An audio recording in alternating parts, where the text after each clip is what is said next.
Good morning students. आज का हमारा लेसन है गलता लोहा, जो कि शेखर जोशी जी के द्वारा लिखी गई एक कहानी है। इस कहानी के माध्यम से लेखक ने समाज में फैले हुए जातिगत विभाजन की ओर व्यंग किया है। उनके अनुसार जाति के आधार पर किए हुए समाज में जो विभाजन किया गया है वह सही नहीं है, और इसमें इन्होंने यह भी बताया है कि जाति के आधार पर बने हुए भाईचारे तो एक खोखला भाईचारा होता है। इसके बजाय जो मेहनत करके एक दूसरे के साथ हम भाईचारा कायम करते हैं वह ही सच्चा भाईचारा है। इस कहानी का मुख्य पात्र है मोहन, जो कि पंडित वंशीधर जी का बेटा है। मोहन स्टार्टिंग से ही पढ़ाई में बहुत होशियार है, और उनके पिता जो पंडिताई करते हैं उन्हें पता है कि उनका बेटा बहुत होशियार है, और उनके मास्टर जी का नाम है त्रिलोक सिंह।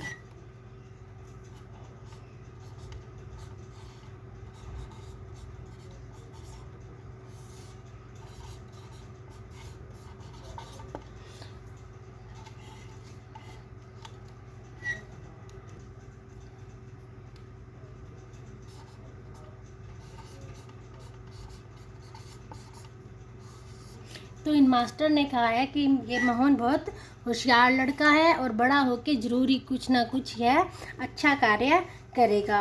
और उनके पिताजी को भी यह विश्वास होता है कि मेरा बेटा बड़ा होकर कोई अच्छा कार्य करेगा, कहीं अफसर बनेगा। अब जो पंडित जी हैं उनका परिवार सिर्फ पंडिताई के भरोसे ही चलता है, उसी से वे अपने परिवार का भरण पोषण करते हैं। तो उन्हें अपने अब बेटे मोहन से बहुत आशाएं हैं कि यह बड़ा होकर कोई बड़ा अफसर बनेगा, क्योंकि यह बहुत होशियार है और हमारे घर का नाम रोशन करेगा। तो प्राइमरी स्कूल तक तो इन्होंने अपने गांव में ही मोहन को पढ़ाया। प्राइमरी स्कूल तक वह बहुत ही कुशाग्र बुद्धि का था और उसने यह बात अपनी सिद्ध कर दी थी। अब आगे उनको पढ़ाने के लिए जो उनका स्कूल था वह गांव से 4 मील दूर था।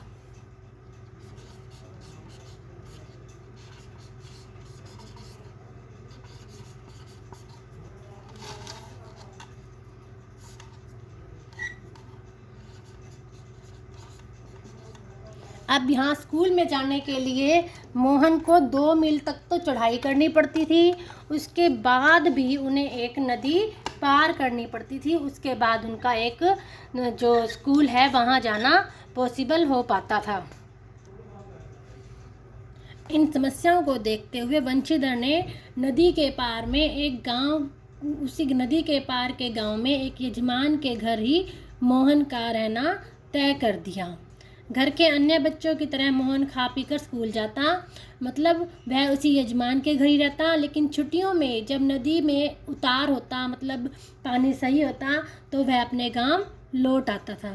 संयोग की बात, एक बार छुट्टी से पहले दिन जब नदी का पानी उतार पर ही था, मोहन ने घर आने के लिए आना शुरू किया तो भारी वर्षा के कारण नदी का पानी बढ़ गया, और पहले नदी की धारा में झाड़ झंखाड़ और पाल पतेल आने शुरू हो गए। तो अनुभवी घसियारों ने, मतलब वह बड़ी मुश्किल से घर आ पहुंचा।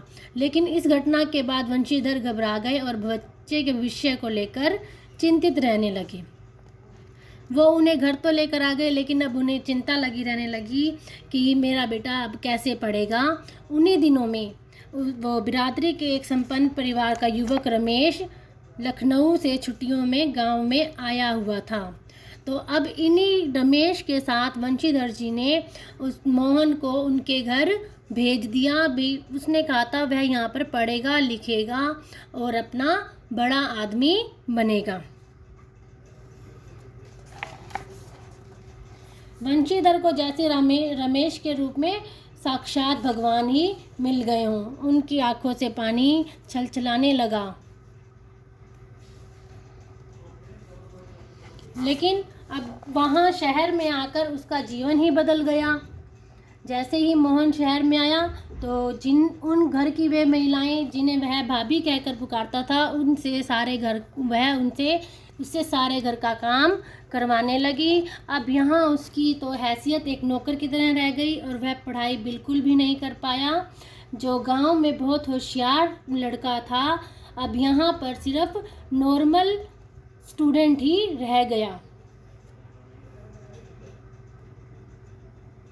गांव का एक बहुत होशियार लड़का शहर में आकर अपनी कोई पहचान नहीं बना पाया और उसका जीवन एक बंधी बंधाई लीक पर चलता रहा। मतलब अब वह अपने वहाँ घर के काम भी करता और पढ़ाई भी करता, लेकिन उसने अब ये बात अपने परिवार को नहीं बताई, अपने माता पिता को नहीं बताई, क्योंकि उसे लगता था अगर यह स्थिति वह उनको बताएगा तो उन्हें बहुत ही दुख होगा, क्योंकि उनके पिता वंशीधर ने उनके सुनहरे भविष्य के सपने देख रखे थे। इस प्रकार अब उसकी 8वीं तक पढ़ाई हो गई थी और 8वीं की पढ़ाई के बाद वह अपने छुट्टियों में अपने गांव में गया हुआ था। छुट्टियों के बाद जब वह वापस लखनऊ आया तो उनके बिहेवियर से उसे ऐसा लगा कि वे लोग अब उसे आगे पढ़ाने के पक्षधर नहीं हैं।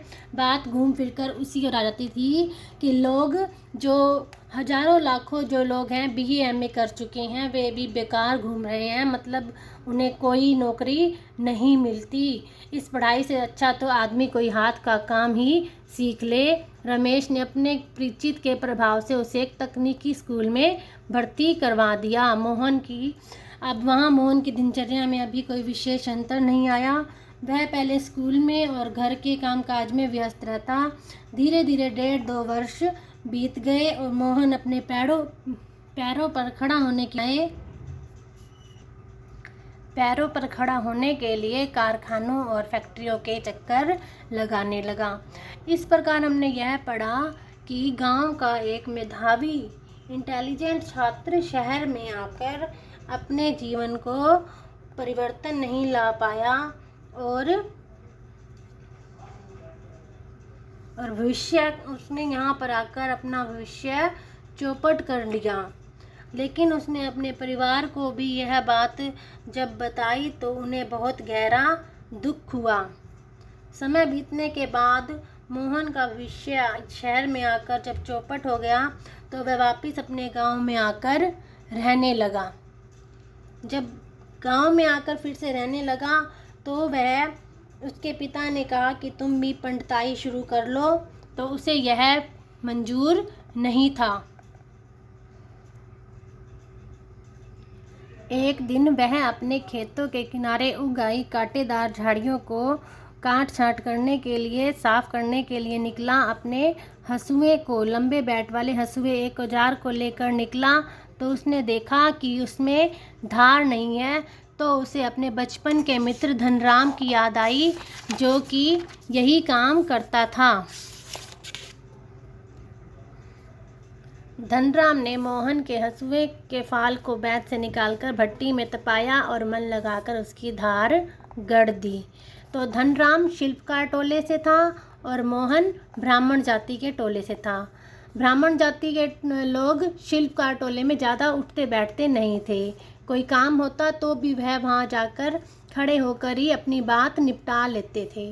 ब्राह्मण टोलों के लोगों को बैठने के लिए कहना भी उनकी मर्यादा के विरुद्ध समझा जाता था, लेकिन मोहन इन सब के बावजूद वहाँ जाकर बैठ गया और अपना काम करता रहा। जब धनराम अपना काम कर रहा था, एक मोटी छड़ को भट्टी में गलाकर गोलाई में मोड़ने की कोशिश कर रहा था, तो कभी वह एक हाथ में संडसी पकड़ता, दूसरे हाथ से हथौड़े की चोट मारता, तो निहाई पर ठीक घाट में सिरा न फंसने के कारण लोहा उचित ढंग से मुड़ नहीं पा रहा था।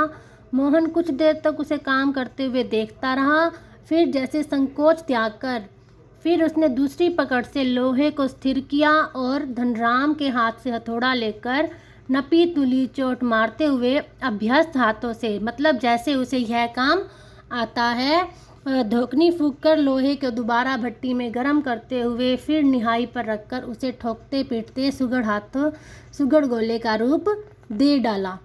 मोहन का यह कार्य देखकर धनराम को बहुत ही ज़्यादा आश्चर्य हुआ।